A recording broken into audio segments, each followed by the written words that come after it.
एक कमरे में एक औरत खाने से भरी टेबल के आगे बैठी हुई थी। तभी योगेश राठौर मुस्कुराते हुए उससे पूछता है, ये सब कब बनाया तुमने? बहुत अच्छा है। इतना कहते हुए वो भी कमरे में दाखिल होता है और अपनी बात को पूरा करते हुए कहता है, उम्मीद करता हूँ कि अब और भी ज्यादा डिशेस होंगी। तब वो औरत कहती है, इसका मतलब मेरी स्किल्स में सुधार आ रहा है ना? तभी वो उससे सवाल करते हुए पूछता है, लेकिन ये सब मीठी यादें याद रहेंगी? तब वो बोलती है, मैंने उसे कभी खाने नहीं दिया, लेकिन उसे बहुत पसंद था। मैंने सोचा उसके दांत सड़ जाएंगे। मुझे नहीं पता मैंने ऐसा क्यों किया। ये सब बातें मुझे परेशान कर रही थी, इसलिए उसकी याद में मैंने ये सब बनाना चाहा।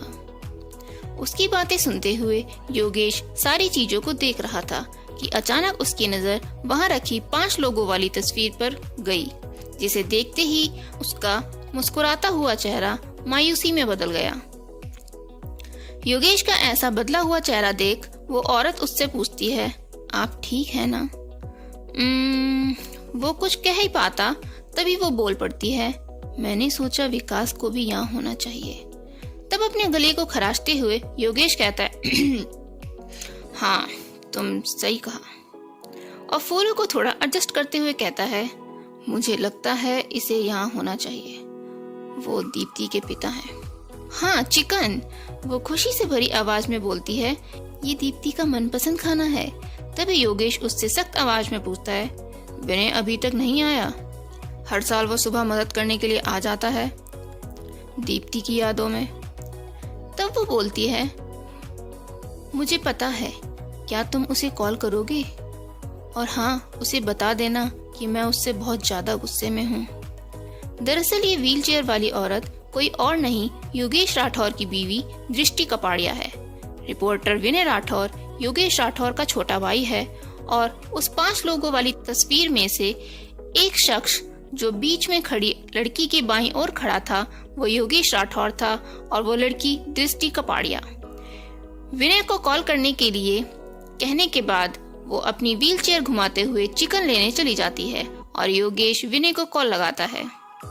कार ड्राइव करते हुए विनय कॉल रिसीव करता है और कहता है, हेलो। तभी उधर से योगेश उससे पूछता है, कहाँ हो तुम? तुम्हारी बहन ने तुम्हें बुलाने के लिए कहा है। तब विनय बोलता है, लगता है मैं नहीं आ सकता। तभी योगेश सख्त आवाज में उससे कहता है, क्या मतलब?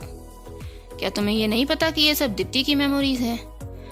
तब विनय नकारती हुई उदास आवाज में कहता है, हाँ मुझे पता है, लेकिन मैं फिर भी नहीं आ सकता। ये बात उनको बता देना। तो क्या ये सब काम की वजह से है? लाइव एंड एयर ने फिर से मुश्किल खड़ी कर दी? बताओ। तब विनय नकली हंसी हंसते हुए कहता है, तुम तो सब कुछ इतने अच्छे से जानते हो। हाँ क्या बात है, शायद तुम उनके साथ हो, तुम्हें तो पूरी इंफॉर्मेशन वक्त से पहले ही मिल जाती है। तब योगेश हंसते हुए कहता है, इसे कंट्रोल में रखो, मैं तुम्हारे लिए बस इतना ही कर सकता हूँ। तब विनय योगेश से बोलता है, उससे मेरे लिए बात करो, बाय। विनय तुम्हें पता है कि मैं हमेशा तुम्हारे साथ हूँ, जानते हो ना? योगेश बड़प्पन जताते हुए कहता है।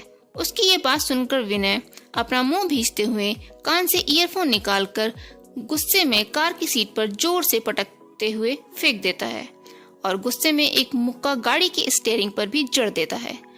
थोड़ी देर बाद पार्किंग में कार पार्क करने के बाद पार्किंग से बाहर जाते हुए चलते चलते वो किसी को कॉल करता है और पूछता है, क्या मैंने कॉल करने में देर कर दी? कुछ हुआ वहां? तभी फोन से दूसरी तरफ बात करते हुए शख्स की आवाज आई। उसने चिंतित होते हुए कहा, मैं सोच रहा था तुम कॉल क्यों नहीं कर रहे हो। फिर विनय की बात का जवाब देते हुए बताता है, नहीं, दरअसल डीएनए टेस्ट दिखाता है कि वो उससे रिलेटेड नहीं है। तब विनय हताश होते हुए कहता है, समझ गया। तभी सामने वाला व्यक्ति पूछता है, वैसे ये कितनी बार हो गया तकरीबन, तुम किसको ढूंढ रहे हो? वो उत्साहित होते हुए पूछता है। तब विनय थकी हुई आवाज में कहता है, हाँ ढूंढ रहा हूँ, बाद में बात करता हूँ। और इतना कह के फोन काट देता है। इतने वो अपने घर तक भी पहुंच गया था। दरवाजा खोलकर घर में दाखिल होता है। उसके घर में मंद मंद लाइट्स जल रही थीं और उसकी बालकनी से बेहद ही सुंदर नजारा दिखता था और रात की वजह से उसकी सुंदरता में और चार चांद लग गए थे। बड़ी बड़ी चमचमाती हुई बिल्डिंग्स, चौड़े चौड़े हाईवेज पर दौड़ती हुई गाड़ियां, खुला आसमान, बेहद ही खूबसूरत नजारा नजर आ रहा था। 2 मिनट उस नजारे को देखते हुए विनय के अंदर एक अजीब सी कश्मकश चल रही थी। तभी उसकी फोन की रिंग बजने लगती है। वो सोफे पर बैठकर पानी पीते हुए फोन उठाता है तो उधर से सन्नी शेखावत एसएस गार्ड का करता धरता बेचैनी भरी आवाज में कहता है, वो बस हम करने ही वाले थे। मैंने अपने एसएस के आदमी भेज रखे थे, लेकिन सामने वाली टीम के पास ज्यादा रिसोर्सेज थे। और झुंझलाते हुए कहता है, इसलिए विनय चटर्जी हमारी आंखों के सामने हमारे हाथ से निकल गया। तभी विनय गंभीर आवाज में सनी से पूछता है, वो कौन था? फैंटम था क्या? तब सनी खींचते हुए कहता है, हाँ। फिर 10 सेकंड के साइलेंस के बाद अचानक बोलता है, 1 मिनट, आपको उसके बारे में कैसे पता? क्या आप उसे जानते हैं? तब विनय उससे कहता है, हाँ, मैं पहले उससे ही पूछने वाला था। इससे पहले सन्नी कुछ कह पाता या पूछ पाता, विनय ने कॉल डिस्कनेक्ट कर दी थी। वो सोफे पर बैठे हुए कुछ सोच ही रहा था, तभी उसकी नजर सामने रखी सीक्रेट टेबल पर पड़ी और अचानक से उठकर उसने टेबल का शीशा हटाकर सोफे पर रख दिया। ये टेबल नॉर्मल टेबल ना होकर सीक्रेट टेबल इसलिए थी क्योंकि ये एक पुराना संदूक था जिस पर टेबल जैसा शीशा रखा हुआ था, जिससे वो कोई संदूक न दिखकर एक टेबल ही दिखती थी। फिर विनय संदूक को खोलने के लिए जमीन पर बैठता है और संदूक को अनलॉक कर उसे खोलता है, जिसमें बहुत सारी रिकॉर्डेड कैसेट्स और कुछ तस्वीरें थीं, जिनमें से एक कैसेट को उठा उसे देखते हुए वो अपने अतीत के पन्नों में चला जाता है। फिर वो एक तस्वीर उठाता है जो कि हुबहू वैसी ही थी जैसी दृष्टि कपाड़िया योगेश राठौर की बीवी के पास थी, वही 5 लोगों वाली तस्वीर। और उसे देखते हुए वो आज से 20 साल पुरानी दुनिया में चला जाता है जिसमें वो एक छोटा बच्चा था। वहाँ वो तस्वीर वाले 5 लोग नॉन प्रोफेशनल तरीके से न्यूज टेलीकास्ट किया करते थे। उनका स्टूडियो एक चलती हुई जीप थी जिसमें 4 लोग होते थे और 5वां उनसे थोड़ी दूर पर उनके पीछे बाइक पर रहता था, जो कि आसपास पूरी चौकन्नी के साथ निगरानी रखता था। जीप के अंदर बैठे 4 लोगों की भी अपनी अपनी अलग अलग भूमिका थी।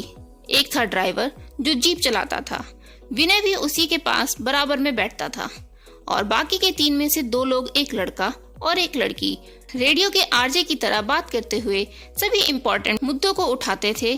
फिर वो चाहे समाज से जुड़ा हो, राजनीति से या किसी भी चीज से, उनका मकसद सिर्फ अपनी बातों से लोगों तक सच्चाई पहुंचाना था, जिससे सच जानने के लिए लोगों में इच्छा प्रगाढ़ हो और बचा हुआ आखिरी इंसान इनकी बातों को रिकॉर्ड कर टेलीकास्ट करता था। एक रात की बात थी। हर बार की तरह इस बार भी ये लोग किसी गंभीर मुद्दे पर टेलीकास्ट कर रहे थे और इनका टेलीकास्ट जब पुलिस ने सुना तो उनको ढूंढने के लिए पुलिस की बहुत सारी गाड़ियां नीली और लाल बत्ती जलाते हुए, हूटर बजाते हुए निकल पड़ती हैं। पुलिस की गाड़ियां आते देख बाइक वाला व्यक्ति जीप ड्राइवर को इशारा करके पुलिस को ध्यान भटकाने के लिए पुलिस की गाड़ी में जाकर अपनी बाइक ठोक देता है और नीचे गिर जाता है, जिससे पुलिस का रास्ता थोड़ी देर के लिए रुक जाता है और इतनी ही देर में जीप रास्ता और मौका दोनों ही अपने हक में देखते हुए वहां से निकल जाती है। जीप को जाते देख पुलिस की गाड़ियां फिर से जीप के पीछे दौड़ पड़ती हैं। तब कभी बाइक वाला पुलिस को रास्ता भटकाने का प्रयास करता है तो कभी जीप वाले जीप निकलने के बाद अपने पीछे सामान फेंक देते हैं, तो कभी उल्टी सीधी जगह से गाड़ी निकालते हैं और आखिर में अपनी जीप के ऊपर लगी काली चादर को हटा पुलिस की गाड़ियों के ऊपर फेंक देते हैं, जिससे पुलिस को सब कुछ दिखना बंद हो जाता है और इतनी देर में जीप, बाइक और उनके सवारी सब फरार हो जाते हैं और सेफ अपने अड्डे पर पहुंचकर सेलिब्रेट करते हुए, हंसी मजाक करते हुए और एक दूसरे की टांग खींचते हुए खाना खा रहे थे। तभी विनय उनके पास रखे कैमरे को देखने लगता है। उसे ऐसा करते देख उन पांचों में से एक कहता है, चलो चलो एक फोटो खिंचाते हैं, जल्दी उठो। विनय, हमारी एक अच्छी सी फोटो निकालो। उसकी इस बात पर हामी भरते हुए सारे एक साथ खड़े होते हैं और चीज करते हुए मुस्कुराते हैं। तभी विनय वो फोटो क्लिक करता है। ये वही फोटो थी जो विनय, दृष्टि और श्रुति के पास थी। उस फोटो वाले वक्तव्य को याद करते हुए विनय अपनी ख्यालों वाली दुनिया से बाहर आता है और एक मेल लिखता है किसी को ढूंढने के लिए, वो भी फैंटम को।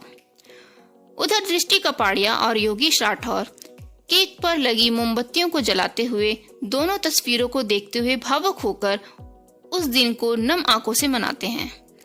इन सबसे अनजान और कहीं दूर फैंटम अपने गोडाउन जैसे दिखते हुए घर में नॉर्मल कपड़ों में पूरे दिन की थकान मिटाने के लिए टीवी पर नेशनल ज्योग्राफी देखते हुए खाना खा रहा था, जिसमें जंगल में लेओपार्ड चलते हुए दिख रहा था, जिसे देखते ही वो अपनी ख्याली दुनिया के बारे में सोचते हुए मन ही मन बोल रहा था, एक लेओपार्ड और एक वॉल्फ, ये दोनों मुझे बहुत पसंद है। इन दोनों को भी मैं अपने आइलैंड में लेके चलूंगा, वहां मैं अपनी एक अलग ही दुनिया बसाऊंगा। वास्तव में फैंटम जो काम करता था और जिस काम में वो एक्सपर्ट भी था, यानी कि नाइट मैसेंजर, वो काम था तो कमाल का, एकदम थ्रिलर, एडवेंचरस और पैसे भी ठीक ही थे। एक नॉर्मल नौकरी करने वाले इंसान से तो कहीं बेहतर। लेकिन वो हमेशा ये काम करना नहीं चाहता था। उसका हमेशा से एक सपना था, एक गुमनाम आइलैंड, जहां वो अकेले उन सारी चीजों के साथ रहना चाहता था जो उसे बेहद ही पसंद थी, जिसके लिए उसको बहुत सारे पैसों की जरूरत थी। तो इसी ख्वाब को मुकम्मल करने के लिए वो क्रिप्टा के कहने पर नाइट मैसेंजर का काम करता था। हालांकि वो अपने इस प्रोफेशन में बहुत एक्सपर्ट और फेमस था, लेकिन उसका असली नाम कोई नहीं जानता था। उसकी पहचान थी सिर्फ उसका काम और उसका कोड नेम फैंटम। फैंटम अपनी ख्वाबों की दुनिया में मशरूफ हो खाना खा रहा था, तभी क्रिप्टा का कॉल उसके फोन पे बजता है। आखिर क्यों आया है क्रिप्टा का कॉल फैंटम को? क्या फिर से कोई टास्क है जो फैंटम को करना होगा? और रिपोर्टर विनय राठौर किसे ढूंढ रहा है? रिपोर्टर श्रुति आखिर क्यों मिलना चाहती है फैंटम से? क्या ये सब आपस में कनेक्टेड है? आपको क्या लगता है आगे क्या होने वाला है? हमें कमेंट बॉक्स में जरूर बताएं और आगे की कहानी को जानने के लिए चैनल को सब्सक्राइब करिए और नोटिफिकेशन ऑन करिए, जिससे आने वाले एपिसोड सबसे पहले आप तक पहुंचे। और बने रहिए आपकी मन पसंदीदा कहानी नाइट फैंटम के साथ और अपना प्यार ऐसे ही बनाए रखिए।